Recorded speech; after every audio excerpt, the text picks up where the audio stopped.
Hello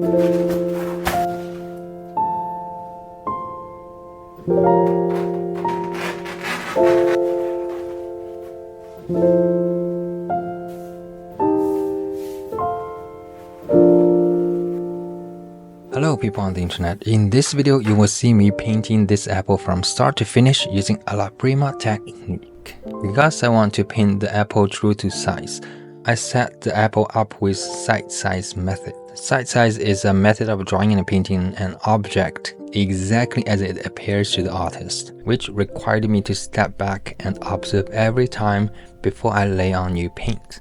You can take a look at this video later to learn more about this method. But anyway, I just love to paint from life because there's so much to see. You can squint your eyes to step back to see less details. Well, yes, you can do that with photo reference too, but you can also be as close as you want to see all the details. Observe it from different angles to truly feel how it interacts with the space. Feel how the subject is reflecting light to your iris. Photo reference is absolutely beautiful though. It is especially great to capture things in motion. Artists can also snap lots of reference images when they are out about. It is so cost-effective and efficient now that most people have a phone and most phones can take decent images. Photography is arguably the most important, well, certainly the most used tool for people to learn art nowadays. But I feel drawing and painting from life develops my artistic mind and the muscle in ways photo reference can't. Besides the reason I mentioned above about how I have the real thing physically in front of me enables me to observe it more in depth. Drawing and painting from life also instantly pushes me into a powerful flow state, in a state where I'm highly aware of what my goal is, but unaware of other distractions. I became incapable of feeling how tired I am. I forgot there's a phone for me to check and doom scroll on demand. I even forgot about time passing. In return, my mental energy and physical bodily energy works in tandem to push my artistic ability further and further. All this is just a glamorous way to say the still life set up in front of me can't be there forever. Perishable ones will perish soon. Life models will leave after the modeling session ends. So you better make every second count. Another big thing is, realist painting for me is to translate a 3D experience onto a 2D surface. And wouldn't it be more magical and wonderful to do that from the juicy 3D source instead of an already 2D surface, which is what photography is, a 2D image. It has already done so many translations for you. There are a lot more to say and discuss on this topic. But I'd like the conversation back to my a la prima painting approach of this apple. So let me conclude the current topic real quick. Drawing and painting from life is considered a more tried and true way, a more prestigious and a proper way to study nature. I used to think that's a sloppy notion. I can learn from photo reference just fine. But when I try to translate the raw 3D reality in front of me, trying to express/summarize it onto a 2D surface, I find myself start to think and solve new but important problems. Photo references are great. I love them, I have lots of them, and I use them all the time. What I'm saying is, I find myself benefit greatly from drawing and painting from life. That's why I keep paying and joining life model sessions, and I highly recommend it.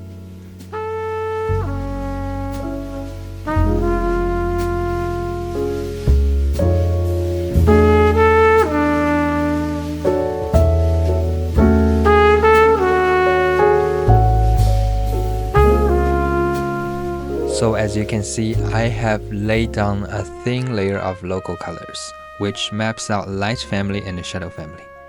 As I'm more confident with the shape of the apple and where its terminator line is, I start to add more paint to build up contrast and chroma. Slowly its form starts to show up, the beginning of a 3D illusion. It's a good idea to keep shadow areas thin and light areas thicker. So I'm smoothing out shadow areas here to have less texture because I want the shadow to go away, not towards me. Because add texture to an area will make the area more pronounced and appear forward. Both are not good things for form shadow in this case. Okay, so I literally just said to paint light areas thicker than shadow areas, and it makes perfect sense. But for me in the beginning, in light areas, this is what I do. I like to leave the white of the canvas to come through by applying paint thinly. Let the white of the canvas be my white color, just like windows with watercolor. I understand the lack of brush texture / impasto makes the area less stand out. I try to compensate it a little by creating dry brush marks. Yes, the dry brushing leaves much thinner and flatter paint, but it creates texture too. Anyway, this is mostly temporary. I later on will likely make painting light areas much thicker. But so why didn't I just paint light areas thicker from the beginning? The biggest reason is if I put too much light colors too quickly. Later on, while I adjust the transition between light and dark, which is a very important area and it packs a lot of information, the light paint will have a higher chance to contaminate this small area and cause colors to be dull or muddy.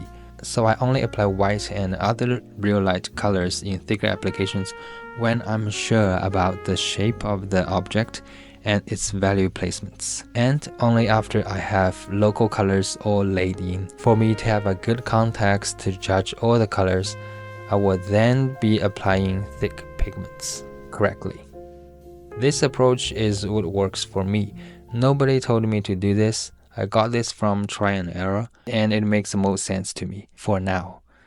I like to try a lot of different ways to paint. You can probably tell from my different plein air approaches throughout the year, because I like different styles and different subject matters and visual effects. I change my mind a lot. I like new things.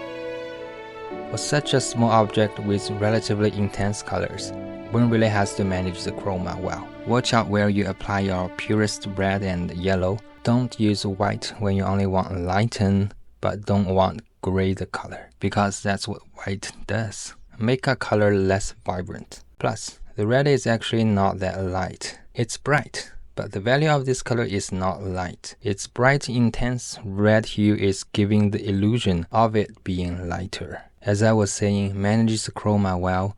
With subtle shifts of value and chroma, the round form of this juicy apple will emerge.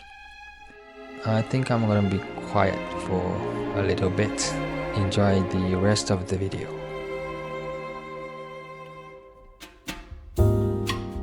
Com cabelos cor de mel singela,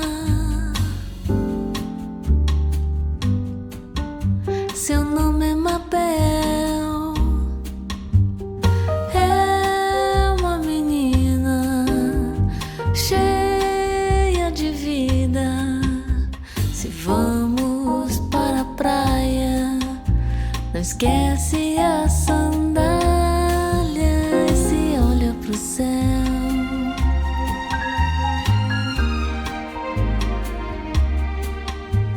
Se pudesse organizava a estrela.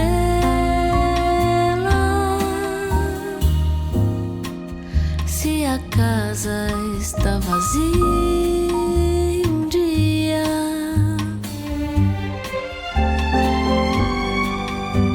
também vou ficar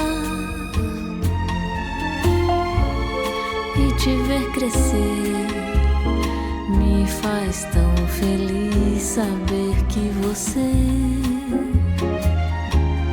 é você.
seu nome é Mabel. É uma menina cheia de vida. Se vamos para a praia, não esquece a sandália e se olha pro céu.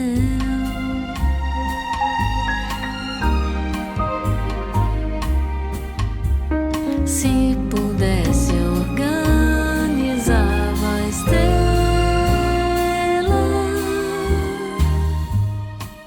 Se a casa está vazia um dia,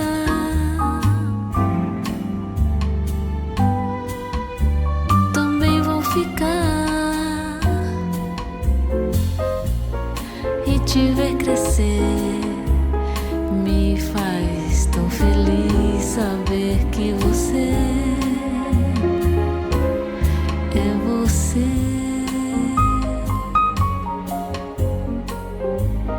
Que você é você.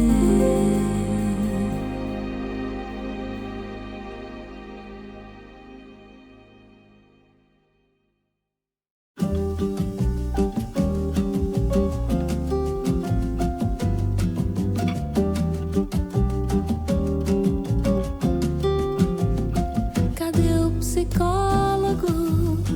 Cadê o antropólogo? Cadê o homem da pesquisa com a estatística pra explicar essa carência mística? A mãe não te deu colo? Qual foi o trauma de infância? Houve uma maldição na sua geração pra explicar essa discrepância inédita. Pode engolir seu fel, você não vai apagar as estrelas do céu. A terra tem poder, o dinheiro não vai pagar pro seu sofrer cessar.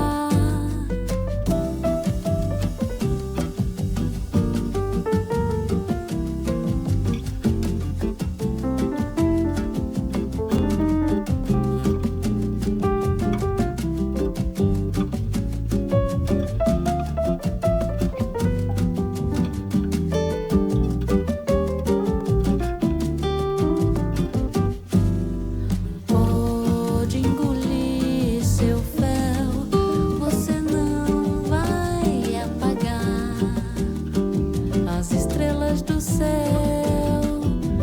A terra tem poder, o dinheiro não vai pagar o seu sofrer cessar.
dampened with mineral spirits to clean up the edges of the apple. And that's it for this apple. The video is 18 minutes long, but I cut it out all the color mixing and walking back and forth, so the actual process is more like 40 minutes. And you see I wrote a number 1 here. That's because this is the first apple out of many apples I will be painting, which also explains why this canvas is so big. Stay tuned for that project. Should be coming out later next month or September. Meanwhile, there will be more plein air videos coming as well, and more real-time videos. It will be wonderful if you leave me some feedbacks too. Thank you for watching, happy drawing and painting, and have a wonderful day. Bye.